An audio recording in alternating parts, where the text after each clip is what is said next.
나는 아르투어 쇼펜하우어. 사람들은 나를 비관주의자라 부르고 염세주의자라 손가락질하오. 하지만 나는 그저 진실을 말할 뿐이요. 사람들이 듣고 싶어 하지 않는 진실을. 나는 그대에게 거짓 위로를 주지 않을 것이요. 삶이 아름답다고, 노력하면 행복해질 것이라고, 꿈을 이루면 만족할 것이라고 말하지 않겠소. 그런 것들은 모두 거짓이요.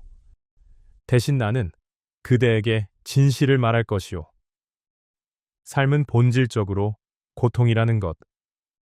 우리가 추구하는 행복이란 환상에 불과하다는 것. 우리 모두는 맹목적 의지의 노예라는 것.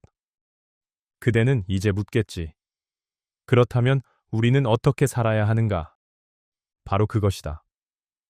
그것이 내가 평생을 탐구한 질문이요. 고통의 본질을 이해하고 그 안에서 평온을 찾는 것. 그것이 내가 그대에게 전하고자 하는 것이요. 그대는 이 세계를 어떻게 보는가? 아름다운 산, 바다, 찬란한 태양과 별, 사랑하는 사람들. 그대가 보는 이 모든 것, 그것은 표상에 불과하오. 의지가 그대에게 보여주는 그림자일 뿐이요. 세계의 본질은 무엇인가? 나는 말하노니 그것은 의지요. 맹목적이고 비합리적이고 끝없는 의지. 이것이 모든 존재의 근원이요. 나무가 자라는 것도 의지요. 동물이 먹이를 찾는 것도 의지요. 그대가 사랑을 갈구하는 것도, 돈을 원하는 것도, 명예를 추구하는 것도 모두 의지의 발현이요. 하지만 이 의지에는 목적이 없소. 왜 살아야 하는가? 의지는 답하지 않소. 그저 살라고 명령할 뿐이요. 왜 번식해야 하는가? 의지는 설명하지 않소. 그저 번식하라고 강요할 뿐이요. 그대는 자유롭다고 생각하는가? 천만의 말씀이요. 그대가 무엇을 먹을지 선택한다고. 아니요. 그것은 그대의 욕구가 명령한 것이요. 그대가 누구를 사랑할지 결정한다고? 아니요. 그것은 그대의 본능이 결정한 것이요. 나는 젊었을 때 이렇게 생각했소. 나는 자유로운 존재다. 나의 의지대로 살 것이다. 얼마나 우스운 착각이었는지. 나이가 들어 깨달았소. 나는 자유롭지 않다는 것을. 내 안의 의지가 나를 움직이고 내가 의지를 움직이는 것이 아니라는 것을. 배고프면 먹어야 하오. 그것을 선택할 수 없소. 외로우면 사람을 찾게 되어 그것을 거부할 수 없소. 화가 나면 분노하게 되어 그것을 막을 수 없소. 우리는 모두 의지의 꼭두각시요. 의지가 줄을 당기면 우리는 움직이오.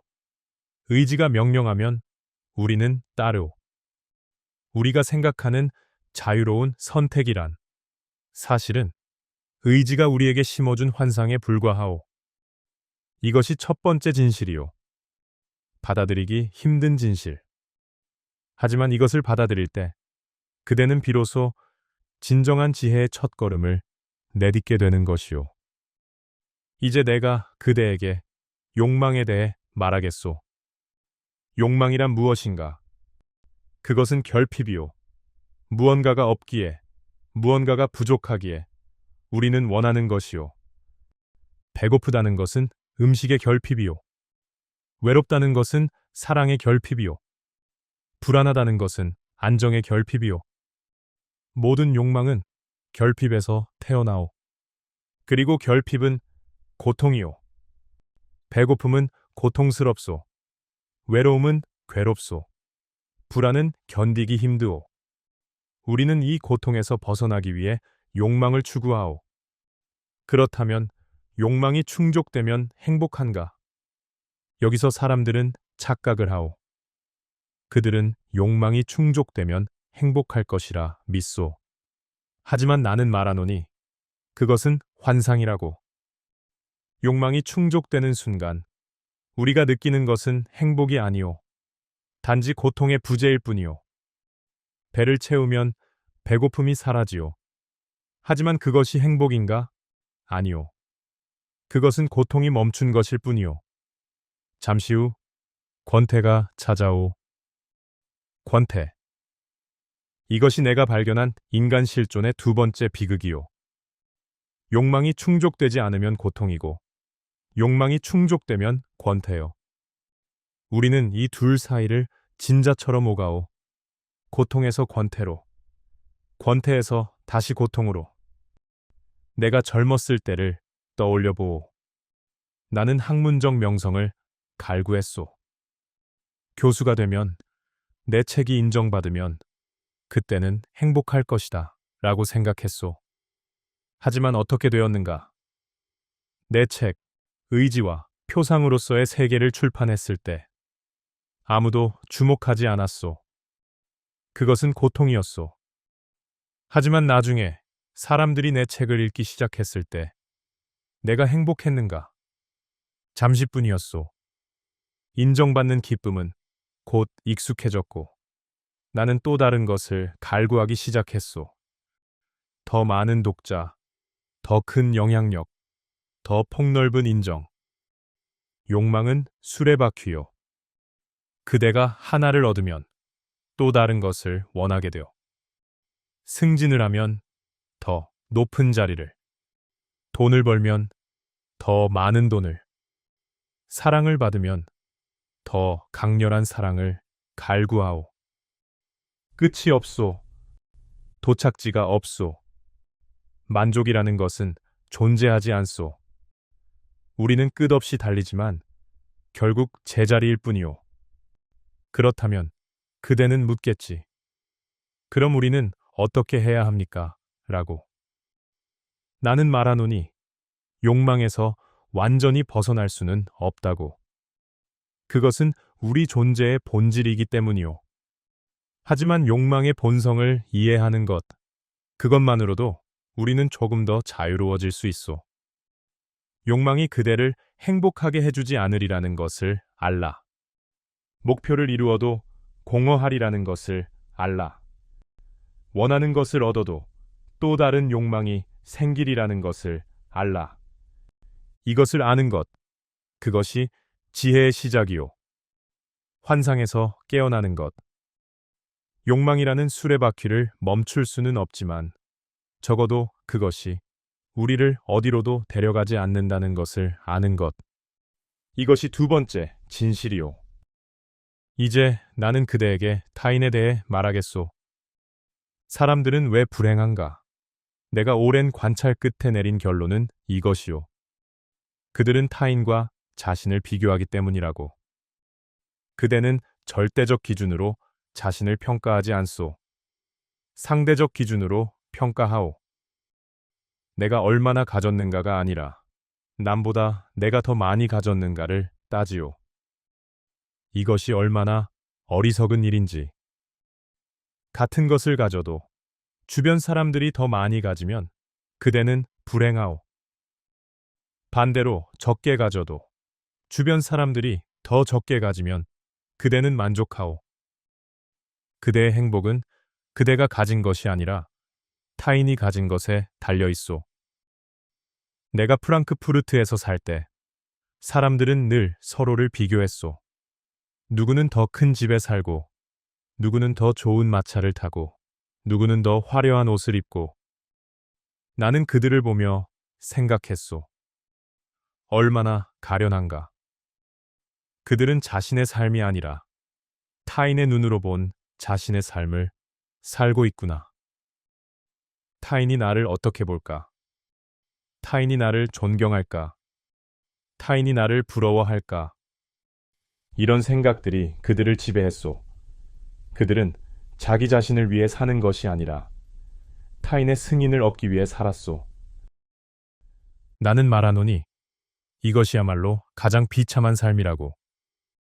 타인의 평가에 따라 그대의 가치가 정해진다면 그대는 결코 자유로울 수 없소. 그대는 영원히 타인의 노예로 살 것이요. 내가 왜 사교 모임을 피했는지 아는가? 그곳에서는 모두가 거짓 가면을 쓰고 있었소.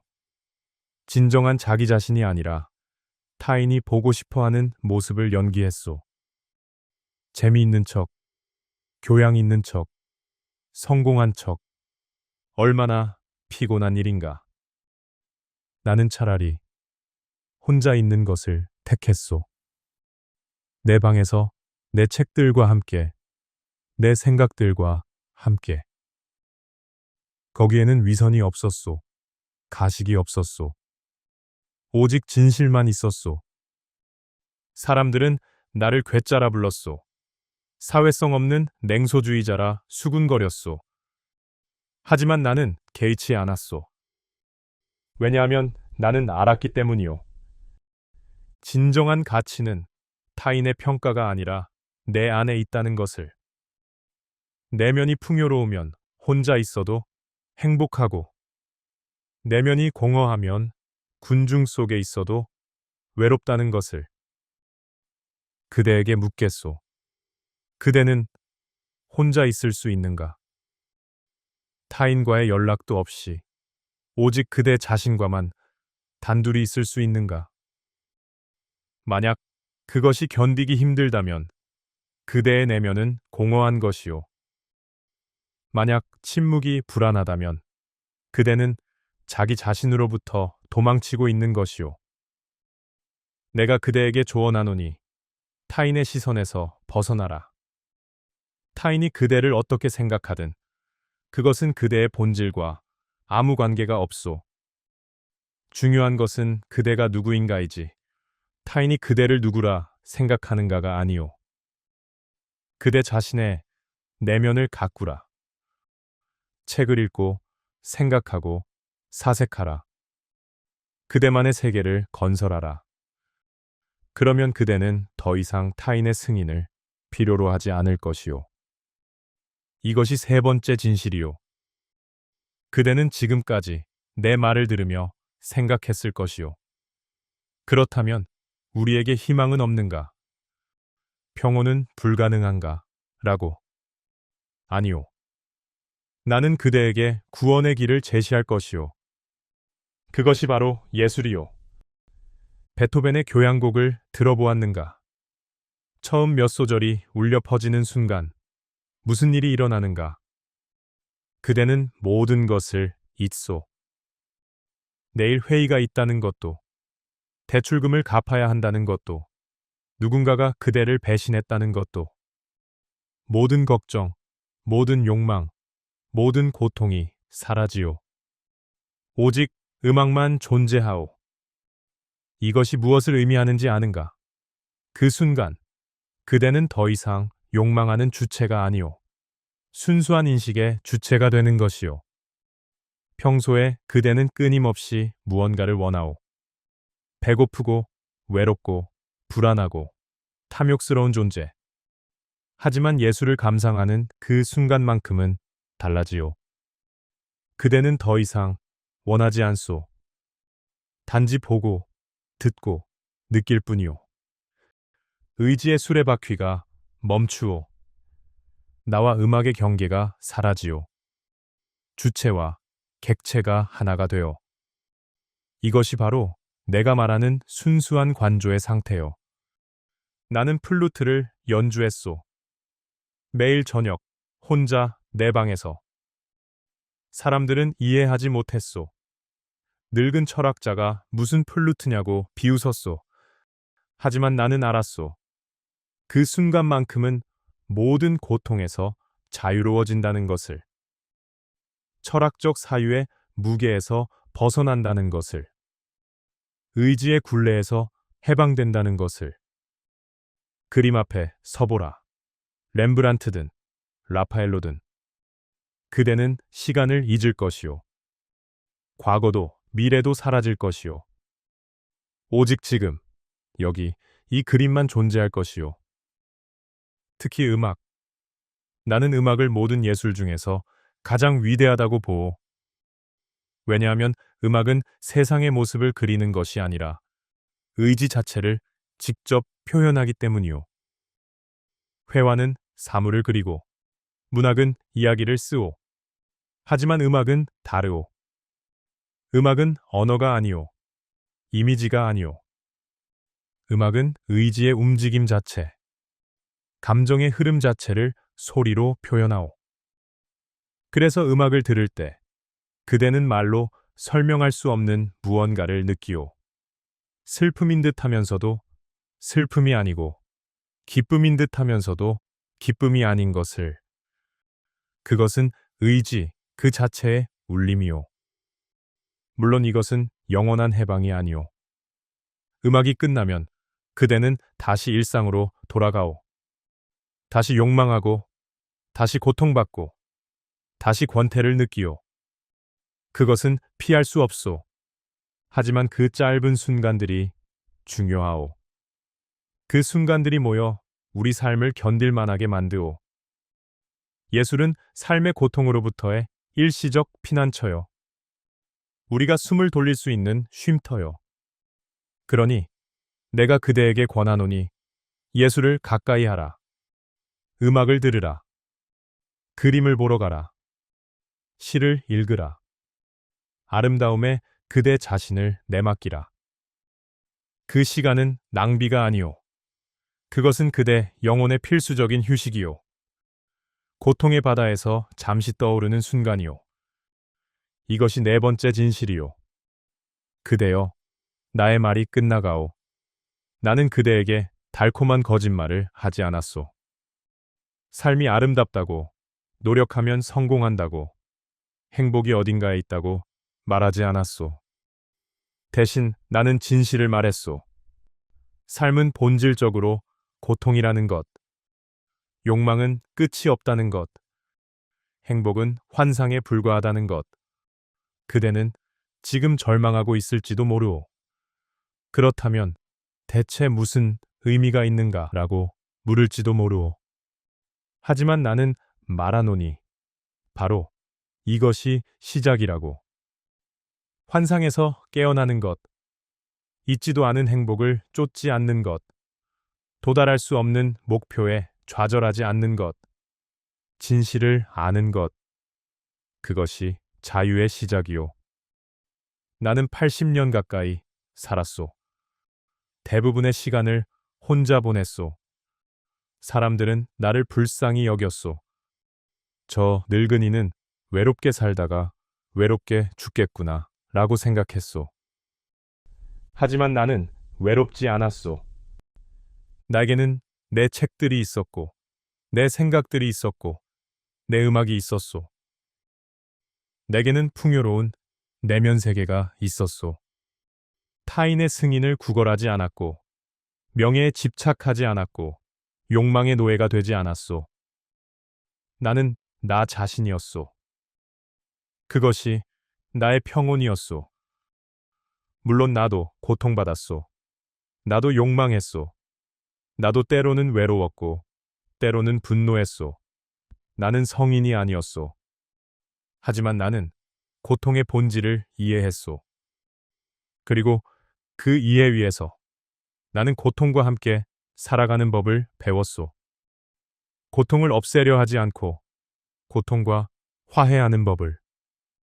이것이 내가 그대에게 줄 수 있는 마지막 선물이요. 고통은 사라지지 않소. 욕망은 멈추지 않소.